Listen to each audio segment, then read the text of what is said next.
এখন আমি আছি যশোর জেলার যশোর সদর থানা পতেঙ্গালী গ্রাম, যেটা বেনাপোলের দিকে যেতে। এই মাঠের ভিতরে দাঁড়িয়ে একটা কথা আমি পবিত্র কোরআন থেকে বলতে চাচ্ছি। সূরা ফাতিহার ভিতরে বলছে, ইহদিনা সিরাতাল মুস্তাকিম, আমাকে সিরাতুল মুস্তাকিমের হেদায়েত দাও। আল্লাহর কাছে আমাদের চাওয়া হচ্ছে আমাকে যেন সিরাতুল মুস্তাকিমের হেদায়েত আল্লাহ নসিব করে। এই ক্ষেত্রে আমি একটা কথা বলতে চাচ্ছি, সিরাতুল মুস্তাকিমের সংজ্ঞাটা কি। আমি সিরাতুল মুস্তাকিমের সংজ্ঞায়িত করার জন্য পবিত্র কোরআন থেকে আমি এটা দেখলাম যে পথ হচ্ছে দুইটা, একটা হচ্ছে মুমিনের পথ আর একটা কাফেরের পথ। তো কাফেরের বিপরীত পথটা হচ্ছে সিরাতুল মুস্তাকিম, আর মোমেনের বিপরীত পথটা হচ্ছে পথভ্রষ্টতা। তো কাফের মোমিনের পার্থক্যটা আসছে এই যে জায়গার থেকে আমরা সেই জায়গায় যেতে চাই। ভালো করে লক্ষ্য করো কথা মাসুম, যে প্রথম কাফের হচ্ছে ইবলিস। ইবলিস কোন কাজ না করে কাফের হইল? আদমকে ভাই আল্লাহকে সেজদা না দিয়ে কাফের। তো আদমকে ভাই আল্লাহকে সেজদা না দিয়ে ইবলিস কাফের হয়েছে। তো সেটা দেখা যাচ্ছে যে এই আদমকে ভাই সেজদার সাথে তার বিরোধিতা। তাহলে ইবলিসের বিরোধী পথটাকেই সিরাতুল মুস্তাকিম বলা হচ্ছে। এটাই হচ্ছে সিরাতুল মুস্তাকিমের সংজ্ঞা। আবার ভালো করে শোনো, ইবলিসের বিপরীত পথটাই হচ্ছে সিরাতুল মুস্তাকিম। আমরা সে জায়গায় খুঁজে খুঁজে দেখা যায় যে আল্লাহকে প্রভু বলা, এটা সিরাতুল মুস্তাকিম হচ্ছে না। কারণ কি? ইবলিস আল্লাহকে প্রভু বলে সূরা হিজরের 36 নম্বর আয়াত। আল্লাহকে সেজদা করা এটা সিরাতুল মুস্তাকিম না। ইবলিস আল্লাহকে সেজদা করে সূরা রাদের 15 নম্বর আয়াত। আল্লাহর কাছে আত্মসমর্পণ করা এটা সিরাতুল মুস্তাকিম না। আল্লাহর কাছে আত্মসমর্পণ ইবলিসও করে সূরা ইমরানের 83 নম্বর আয়াত। আল্লাহর পবিত্রতা মহিমা বর্ণনা করা এটা সিরাতুল মুস্তাকিম না। কারণ ইবলিসও আল্লাহ পাকের পবিত্রতা মহিমা বর্ণনা করে সূরা হাদীদের 1 নম্বর আয়াত। এরকমভাবে আল্লাহ এবং আখিরাত বিশ্বাস করা এটাও সিরাতুল মুস্তাকিমের পর্যায়ে পড়ছে না। কারণ ইবলিস আল্লাহ ও আখিরাত বিশ্বাস করে সূরা বাকারার 8 নম্বর আয়াত। আমরা আল্লাহ এবং আল্লাহ রসুলকে বিশ্বাস করা এবং আল্লাহ রসুলের আনুগত্য স্বীকার করা এটাও সিরাতুল মুস্তাকিমের পর্যায়ে পড়ছে না।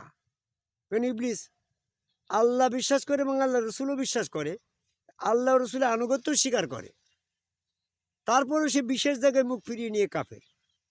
তাহলে ইবলিস আল্লাহ বিশ্বাস করে, রসুলও বিশ্বাস করে, আল্লাহ রসুলের আনুগত্য স্বীকার করে, এটাও সিরাতুল মুস্তাকিমের পর্যায়ে পড়ছে না। সূরা নূরের 47 নম্বর আয়াত। এই পর্যায়ে দেখা গেল কি, ইবলিস অনেকে বলে যে সালাত কায়েম করা এটা সিরাতুল মুস্তাকিম। ইবলিস সালাতও কায়েম করে সূরা মাউনের 6 নম্বর আয়াত, বা সূরা মাউনের ভিতরে আসছে আরাইতাল্লাযী ইউকাযযিবু বিদ্দীন, যারা দিন সম্পর্কে মিথ্যা আরোপ করে সালাত কায়েম করে, ওই সালাত কায়েমটাও ইবলিস করে, কিন্তু তার দিন সম্পর্কে মিথ্যা ধারণা। তাহলে সালাত কায়েম করাটাও আছে সিরাতুল মুস্তাকিমের ভিতরে পড়ছে না। আমাদের লক্ষ্য ছিল ইহদিনা সিরাতাল মুস্তাকিম, আমার সিরাতুল মুস্তাকিমের হেদায়েত আমাদের কাম্য। সেক্ষেত্রে দেখা যাচ্ছে অনেকেই ইবাদত বন্দিগি করাটাকে, সালাত জাকাতকে এরকম সিরাতুল মুস্তাকিম বলছে। ইবলিস তো ইবাদত বন্দিগি বেহেশতের ভিতরে বহু করেছে। তাহলে তো সে ইবাদত বন্দিগি দাসত্ব করাটাই যদি সিরাতুল মুস্তাকিম হইতো, তাও কিন্তু সে সিরাতুল মুস্তাকিমে প্রতিষ্ঠিত ছিল বলে মনে হয়। এই ক্ষেত্রে দেখা গেল যে সিরাতুল মুস্তাকিমের সংজ্ঞা যেটা ইবলিসের বিপরীত পথ, ইবলিস যে পথের সাথে বিরোধ, সেইটাই সিরাতুল মুস্তাকিম। সেটা কোনটা? ইবলিসকে যখন বলা হইল যে আল্লাহর দিকে সেজদা করো, সে আল্লাহকে সেজদা করলো। সে যখন আদমের দিকে আল্লাহকে সেজদা করতে বলা হইলো, ওয়াসজুদু লি আদামা, আদমের দিকে সেজদা করো, তখন সে ওই সেজদার বিরোধিতা করলো, আর সেজদা করলো না। এই আদম কাবায় আল্লাহকে সেজদা করাটাই হচ্ছে ইবলিস বিরোধী কাজ, আর আদম কাবায় আল্লাহকে সেজদা করাটাই হচ্ছে সিরাতুল মুস্তাকিম। কারণ যে পথের বিরোধিতা হচ্ছে ইবলিস, সেটাই তো সিরাতুল মুস্তাকিম। তাহলে ইবলিসের বিরোধী পথ সিরাতুল মুস্তাকিম, এটা হচ্ছে সিরাতুল মুস্তাকিমের সংজ্ঞা। সেক্ষেত্রে সংজ্ঞায়িত করা গেল ইবলিসই একমাত্র আদম কাবায় সেজদার বিরোধী, আর সেই আদম কাবায় সেজদার বিরোধী বিধায় এটাই হচ্ছে সিরাতুল মুস্তাকিম। আল্লাহ সূরা হিজরের ৪১ নম্বর আয়াতে বলছে, যখন ইবলিসকে বলা হইলো যে তুমি আদমকে সেজদা করো, ইবলিস আদমকে ভাই সেজদা না করে পথভ্রষ্ট হয়ে গেল। ইবলিস বলবো আমি সকলকেই পথভ্রষ্ট করব, তার ভিতরে এই কাজে যারা একনিষ্ঠ থাকবে যে সমস্ত বান্দা তাদেরকে পারবো না। আল্লাহ তখন বুঝিয়ে দিল কালা হাজা সিরাতুন আলাইয়া মুস্তাকিম। সূরা হিজরের ৪০ নম্বর আয়াতে বলল ইল্লা ইবাদাকা মিনহুমুল মুখলাসিন, যে এই আল্লাহ পাকের আদম কাবাই সেজদার মাধ্যমে আনুগত্য দাসত্বে যারা একনিষ্ঠ থাকবে তাদেরকে ব্যতীত সকলকে পথভ্রষ্ট করবে। আল্লাহ সেই প্রেক্ষাপটে ইবলিসকে জানিয়ে দিল কালা হাজা হাজা হাজা সিরাতুন আলাইয়া মুস্তাকিম। হাজা মানে ইহা। এখানে আল্লাহ পাকের সাথে ইবলিসের কথোপকথনের ভিতরে ইহা বলতে একমাত্র আদম সেজদার করা না করার ভিতরে এই কথোপকথনটা ছিল। সেখানে সালাত ছিল না, যাকাত ছিল না, রোজা ছিল না, হজ ছিল না, বিভিন্ন ইবাদত পদ্ধতি ছিল না। বেহেশতের ভিতরে আল্লাহ পাকের সাথে বিতর্ক হওয়ার কথা ছিল শুধু একটা সেজদা, আদম সেজদা। তো এই ক্ষেত্রে আমি মনে করি যে যদি এখানে ইহা শব্দকে বিশ্লেষণ করা হয় তাহলে ওই পিরিয়ডে যে বিষয়ের পরে কথোপকথন চলছিল ইহা বলতে সেটা বোঝানো হয়েছে। সেটা কোনটা? ওই আদম সেজদা। আদম কাবে আল্লাহকে সেজদা করাটা সিরাতুল মুস্তাকিম। আর এটা যখন সিরাতুল মুস্তাকিম বলে আল্লাহ ঘোষণা দিল, আর ইবলিস তখন ওই সিরাতুল মুস্তাকিমটাকে সমর্থন করলো যে হ্যাঁ হ্যাঁ ওই সিরাতুল মুস্তাকিম, আর আমি এই সিরাতুল মুস্তাকিমেই বসে থাকবো, মানুষকে বিভিন্নভাবে বাধা দেব। কারু বলবো যে সেরেক, কারু বলবো যে মানুষকে করা যাবে না, কাউকে বলবো যে ওই সেজদা রহিত হয়ে গেছে, কাউকে বলবো যে এই সেজদার ইসলামী শরীয়তে নাই, এটা ইউসুফ পর্যন্ত শেষ, কাউকে বলবো যে এটা শুধু ফেরেশতাদের জন্য প্রযোজ্য, মানুষের জন্য প্রযোজ্য নয়। এমনটিভাবে সম্মুখ থেকে, পিছন থেকে, ডাইনে থেকে, বাম থেকে, চতুষ্পাশ থেকে আমি এই সিরাতুল মুস্তাকিম থেকে মানুষকে বিপদগামী করবো। সূরা আরাফের 16 নম্বর আয়াত। তো আমাদেরকেও আজকে তাবলিগ আল্লাহ হাজী সাহেব সমস্ত কিছু করছে, আদম কাবার সেজদার থেকে মুখ ফিরিয়ে নিচ্ছে।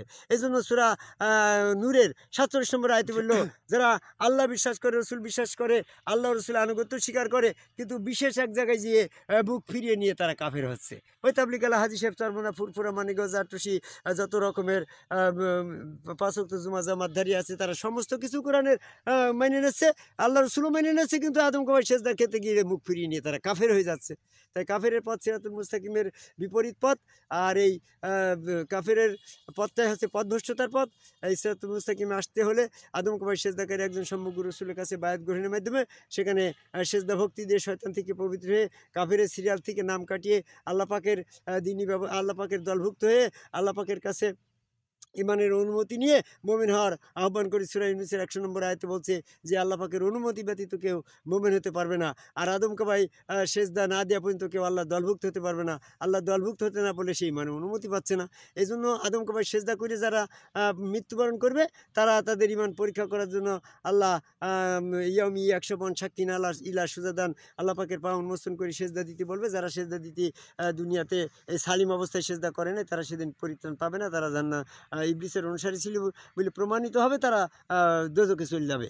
আর মানুষ যারা এই আদম কাবাই সেজদা করে সেদিন মৃত্যুবরণ করবে তারা তখন আল্লাহর মানবাকৃতিত বিশিষ্ট আল্লাহর পায়ে সেজদা দিয়ে মুমিন ছিল, ইবলিসের অনুসারী ছিল না বলে প্রমাণ হবে, তাদেরকে আল্লাহ দয়া ক্ষমা করে জান্নাতে দিয়ে দেবে। এই জন্য সূরা ইমরানের 132 নম্বর আয়াতে বলছে যারা আল্লাহ রসুলের আনুগত্য স্বীকার করবে, এই রসুলের মাধ্যমে আল্লাহকে স্বীকার করবে, সেজদার মাধ্যমে আনুগত্য করবে, তাদেরকে ক্ষমা করা হবে। তো যাই হোক, সর্বসাকুল্যে আমার কথা হচ্ছে সিরাতুল মুস্তাকিমের ইহদিনা সিরাতুল মুস্তাকিম, আমাদের সিরাতুল মুস্তাকিমের হিদায়াত সন্ধান পেতে হলে আদম কাবাই সেজদার মাধ্যমে সিরাতুল মুস্তাকিমে আসার আহ্বান করে আমার কথা এই যশোর জেলার